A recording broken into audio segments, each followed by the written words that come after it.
रहमान उसकी वो सिफ्त है जो नहीं देखती कोई ज़ालिम है, मज़लूम है, नेक है, बद है, अच्छा है, बुरा है। वो एक ख़ास वक्त तक, क़यामत तक वो रहमान बना हुआ है, सारों को डील दी हुई है। वो उसकी रहमत सभी के लिए है, रहमतुल लिल आलमीन सभी के लिए है, सिर्फ़ रहमतुल लिल मुस्लिमीन नहीं है, रहमतुल लिल आलमीन है। और जहाँ जहाँ रब्बुल आलमीन है वहीं वहीं रहमतुल लिल आलमीन है। वो लहदा बात है कि मदीना मुनव्वरा बहरहाल उनका मस्कन है, उससे उनको बड़ा प्यार था, वहाँ जाना चाहिए सलूट मारने। मुझे वैसे डर आता है, मुझे मक्का मुकर्रमा जाते डर नहीं आता, तो वहाँ मदीना मुनव्वरा मुझे लगता है जैसे वो कहते ना, ले सांस भी आहिस्ता के नाजुक है बहुत कम। वहाँ पे आपको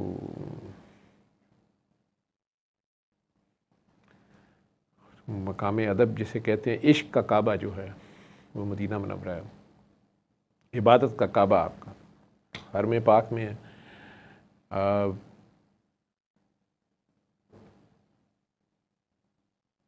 इश्क के सारे दरिया, सारे नदी नाले उस ज़ात के सामने जा झुकते हैं, और वो सरापा प्यार हैं, बेगरज प्यार। और हमारा ईमान मुकम्मल हो ही नहीं सकता अगर उनकी ज़ात पाक जो है वो हमारे लिए कायनात में अपनी अज़ीज़ तरीन हस्तियों से भी ज़्यादा अज़ीज़ ना हो। हमारी जान, हमारी माल, हमारी औलाद, हमारे हत्ता के माँ बाप से भी ज़्यादा अज़ीज़। अगर ये सब छोड़ना पड़े, सब कुर्बान करना पड़े उनकी खातिर, तो एक लम्हे का भी सोच ना हो। ये कहना बड़ा आसान है, प्रैक्टिकल में आपने देखा कि उनके उस मैसेज पे, उनकी उस राह पे, उनकी उस अमामत के पीछे खड़े होने पे 50 साल में 72 लोग भी नहीं रह गए थे, सिर्फ 72 थे और एक 73वां हुर आया था। ये कहना बड़ा आसान है। हिल हिल के नाते पढ़ना, उन्हां दे सदके खाइए, लज पालां दे लड़ लग जाइए, दुख साढ़े तो दूर रहन ते उन्हां दे नेड़े रहन, ठीक है, उन्हां दियां दुखां च लंघ गईयां ते असी सुखी रहिए, ये तो हमारे प्यार का हाल है। ठीक है, तो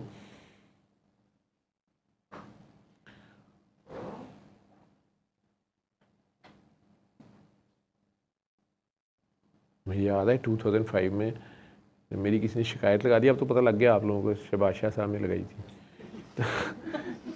इन्होंने लगा दी, तो यहाँ से तो मुझे जाना पड़ गया, वहाँ सरकार के पास इन्होंने लगाई, पेशी हो गई मेरी।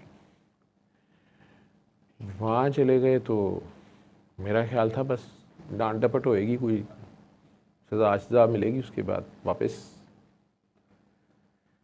2 साल हुए हुए। और ऐसा मिस्री वो हुक्मरान था मेरे ऊपर, बॉस जो मेरा था, होए होए, मतलब आईसीयू मेडिसिन स्पेशलिस्ट जो यहाँ उस्ताद था फन्ने खां, उसके ऊपर ईएनटी का बंदा लगा दिया, और उसे आईसीयू की अल्लाह की कसम स्पेलिंग नहीं आते थे, और अरबियों ने उसको रियाद के सबसे बड़े हॉस्पिटल के सबसे बड़े आईसीयू का हेड बनाया हुआ। आखिर में मैं खैर उसके गोडे गिट्टों में बैठ गया लेकिन वो बड़ी कोफ्त होती है ना, आपका इल्म जिस पे आपको बड़ी होती है।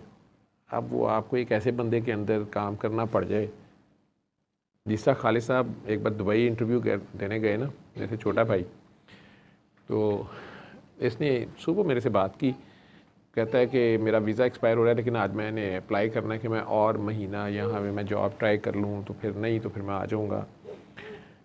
तो शाम को फ़ोन आया, तो कहता है कि वो मैं ना इतने बजे फ़्लाइट से मैं कल आ रहा हूँ। मैंने कहा यार तुम तो वीज़ा नहीं एक्सटेंड कराया? कहता है नहीं। मैं कहीं हुआ नहीं? कहता नहीं मैंने नहीं कराया। खालिद बात कम करता है, बताता भी कम है।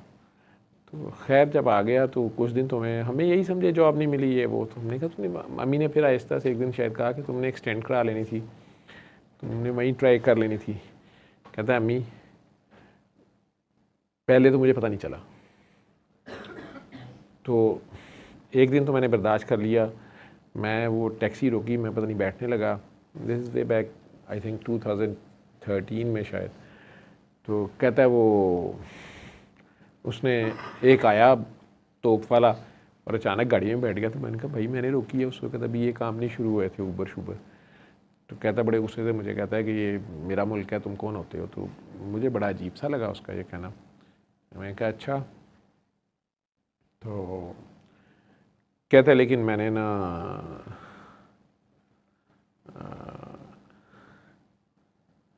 वो तो बर्दाश्त कर लिया था। तो कल मेरा पता नहीं फ़लाँ जगह इंटरव्यू था, कोई इंटरव्यू था, तो उसमें वो मेरे से सवाल पूछी जाए तो मैं बड़ा परेशान कि यार ये इसको मेरे सीवी पे शक है शायद कि मैंने कोई गलत सीवी दिया हुआ है। तो ये मेरे से वही चीज़ें पूछी जा रहा है मैंने जो लिख के दी हुई हैं। ये क्या इंटरव्यू हुआ है, मतलब इतनी हाई पोस्ट में मैं इंटरव्यू दे रहा हूँ और ये इंटरव्यू क्या कर रहा है। तो कहता है कि 15 मिनट बाद ना मैं ज़िच हो गया। तो मैंने ना ऐसे उठ के उसे कहा कि मैंने इस पर सारा लिखा हुआ, ये सारी तो मेरी पर्सनल इन्फॉर्म है।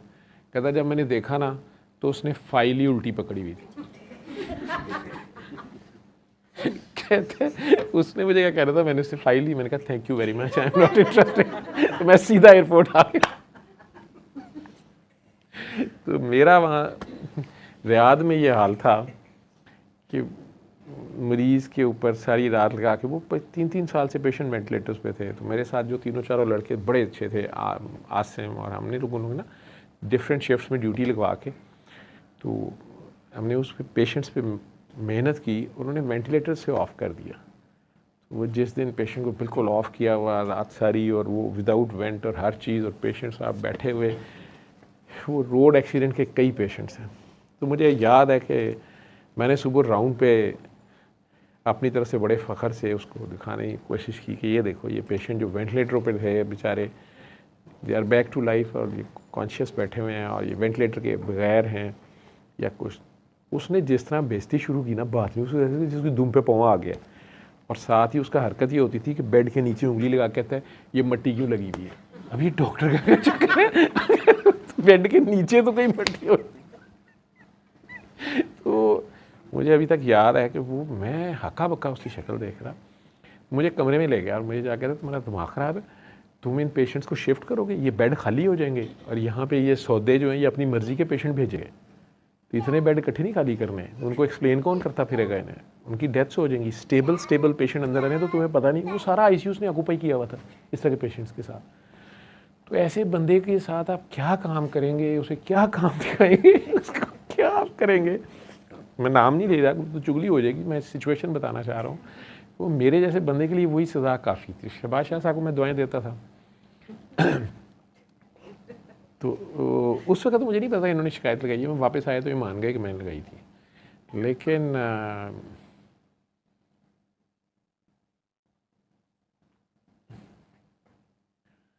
वहाँ पे जब दूसरा साल शुरू हुआ ना, मेरा ख्याल है साल में तो कॉन्ट्रैक्ट ख़त्म हो जाएगा। तो दूसरा शुरू हुआ तो मैंने थोड़ा सा चूंचरा करने की कोशिश की जाके मदीना शरीफ। मैं उधर शिकायत लगाता हूँ कि मैं सर ऐसे कर रहे हैं, ये छोड़ नहीं रहे मुझे सौदे। तो वहाँ मुझे बात याद करा दी कि जो बाबा जी के दरवाज़े पे पहली बार कामी ने मुझे कही थी। तो मुझे वहाँ किसी ने बात याद कराई, इस तरह भी मैंने बात करनी थी।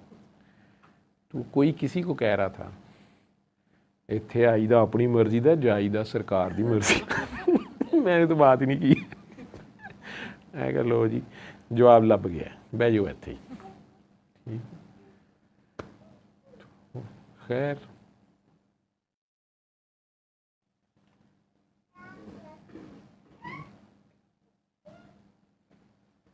तो फिर मिलाद पे क्या सोचा है, कुछ क्या क्या करना है।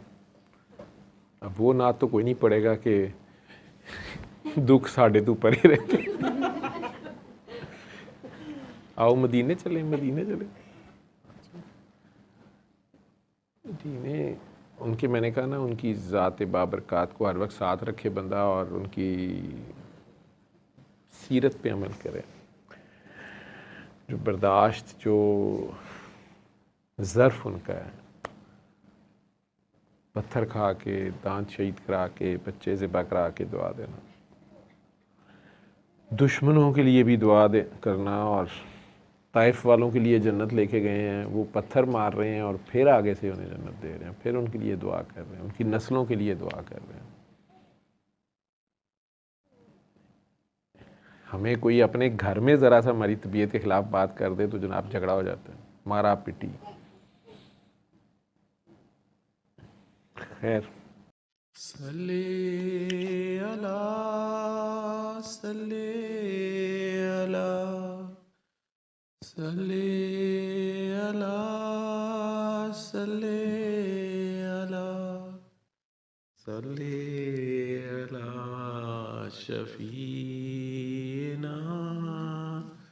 सल्ले